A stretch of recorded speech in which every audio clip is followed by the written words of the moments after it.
Halo Sobat Klik Info ID, jumpa kembali dalam Bincang Santai. Kali ini bersama saya Andreas Dik dan DJ kondang Ronald 3D. Halo, apa kabar? Halo, baik. Ya. Wah, udah lama ya? Udah lama nggak ketemu kita ya? Iya. Terakhir kapan? Kirain udah lama DJ. Lama ya, iya. Ini kondisi sudah mulai membaik ya. Nah, artinya perform sudah mulai bisa dong. Iya, udah mulai ya pelan-pelan stabil lah. Stabil. Terakhir perform kapan? Waktu pandemi kan kurang lebih 2 tahun yang lalu ya, kurang lebih 2020 ya. Terakhir kapan tuh waktu itu? Masih ingat nggak? Terus kemudian mulai ditutup di beberapa tempat tuh. Aduh, dari sebelum pandemi ya. Kayak 2020-an iya, awal ya. Awal tuh ya. Itu terus semenjak itu apa tuh kegiatannya? Biasanya kan DJ itu kan memang kegiatannya kan selalu perform kan. Iya. Ya kan? Nah itu begitu dibatasi kan agak repot ya. Iya. Gimana tuh? Gimana tuh ceritanya? Udah umpamanya udah ada perform di mana-mana tiba-tiba di cancel gitu. Nah, gimana perasaannya, cerita dong? Ya banyak pengalaman sih, udah banyak yang taken kontrak juga tiba-tiba mendadak di cancel. Cuma kan mau gimana lagi namanya keadaan pandemi kan kita nggak ada yang tahu.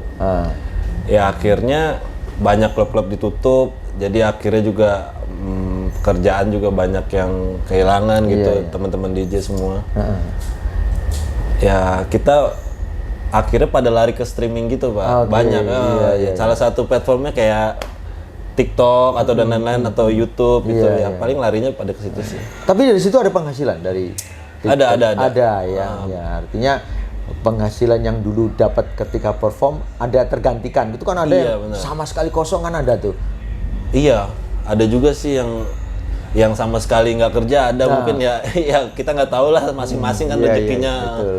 Cuma kalau saya pribadi sih kebetulan pas pandemi itu klub banyak yang tutup, cuma saya coba-coba beraniin cobalah live di streaming dan akhirnya saya juga awalnya nggak tahu kalau di streaming ternyata bisa menghasilkan juga. Gitu.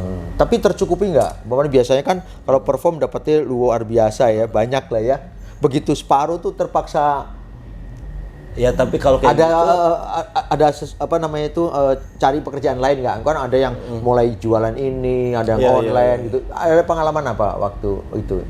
Kebetulan saya emang mungkin rezekinya lagi di streaming waktu itu Pak.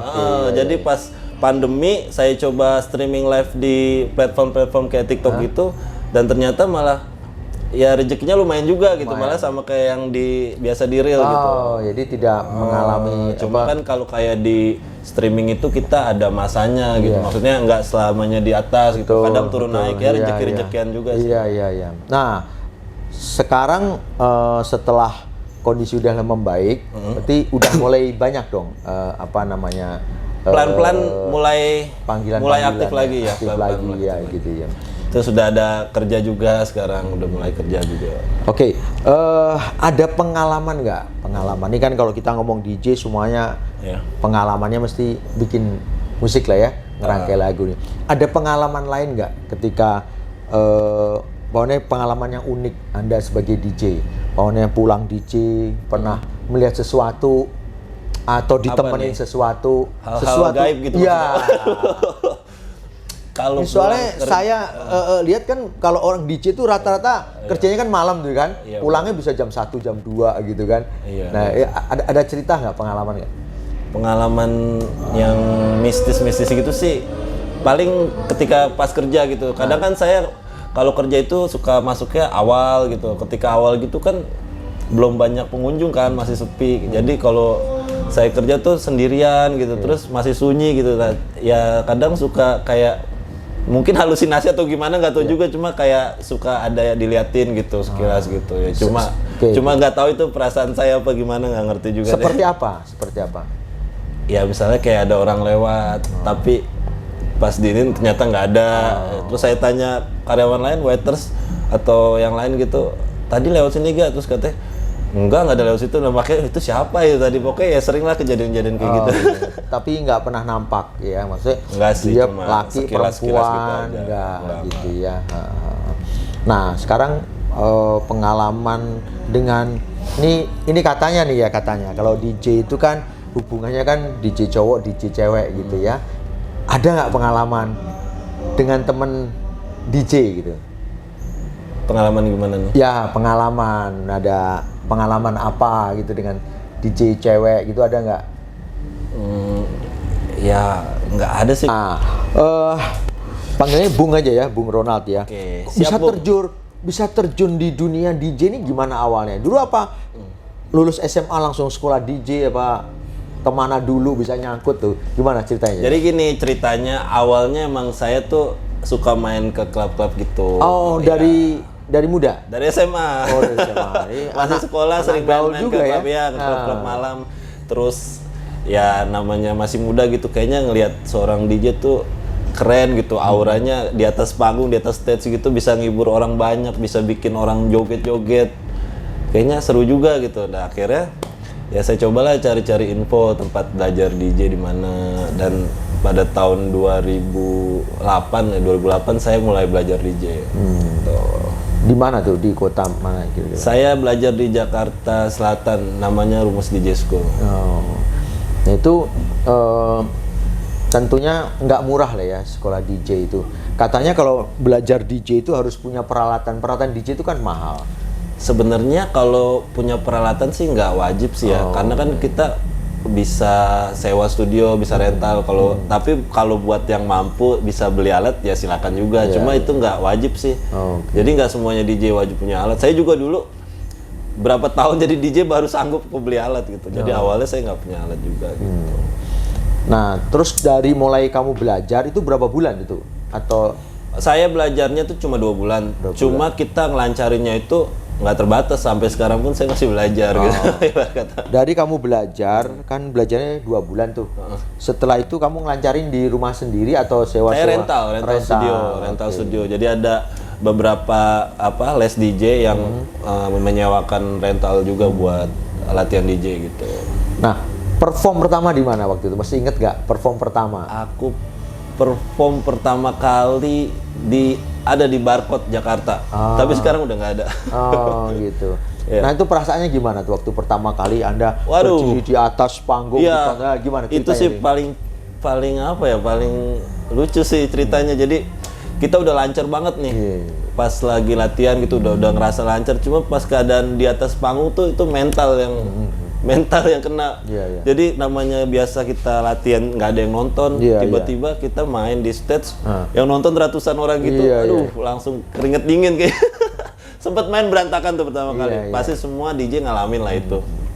Ada nggak yang maaf nih komplain gitu? Wah, kok nggak nyambung, kan itu kan gabungin musik ya, pernah. Wah, ke DJ Arnold gimana sih itu pernah nggak awal-awal mungkin ada sempet kamu down, aduh aku kayaknya nggak bisa nih atau apa gitu kan? Kalau komplain sih sampai sekarang pun juga pasti masih ada, semua DJ pun pasti ngalamin. Soalnya kan namanya musik itu selera ya. Betul. Bung ya. Iya, Jadi ada yang suka, ada yang enggak. Jadi kalau ada yang nggak suka pasti mereka mikir ini DJ-nya nggak bagus nih gini. Jadi ya emang tujuan DJ itu gimana caranya biar bisa menghibur semuanya gitu. Oke.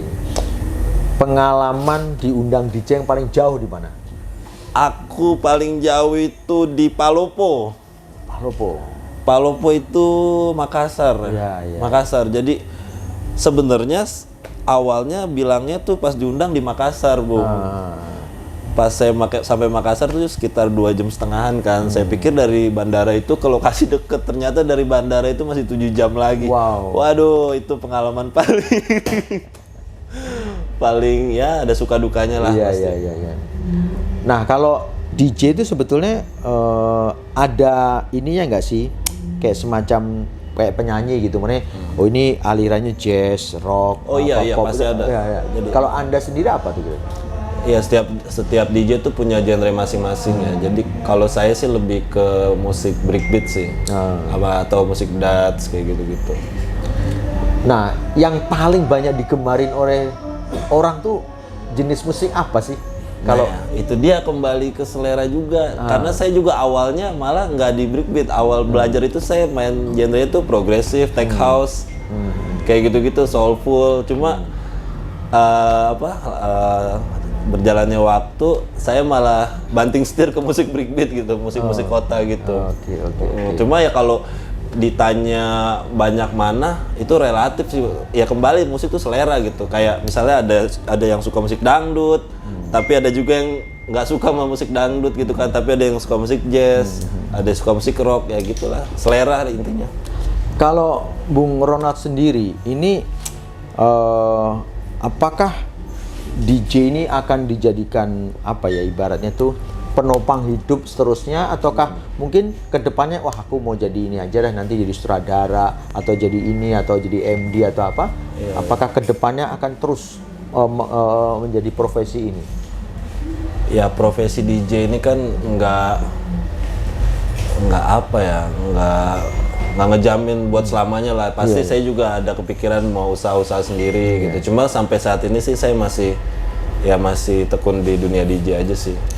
Belum nemu sesuatu yang baru itu ya? Ya ada lah usaha-usaha kecil-kecil di rumah gitu. Sambil jadi kalau misalnya nanti udah nggak ada DJ lagi, saya udah punya pegangan usaha lah. Walaupun kecil gitu ya kan. Sukses buat Bung Ronald dalam dunia per-DJ-nya. Boleh disampaikan ke teman-teman Klik Info ID, memberikan semangat buat teman-teman yang baru belajar DJ. Mungkin ada yang down, ada yang wah kok nggak bisa-bisa ya. Silakan.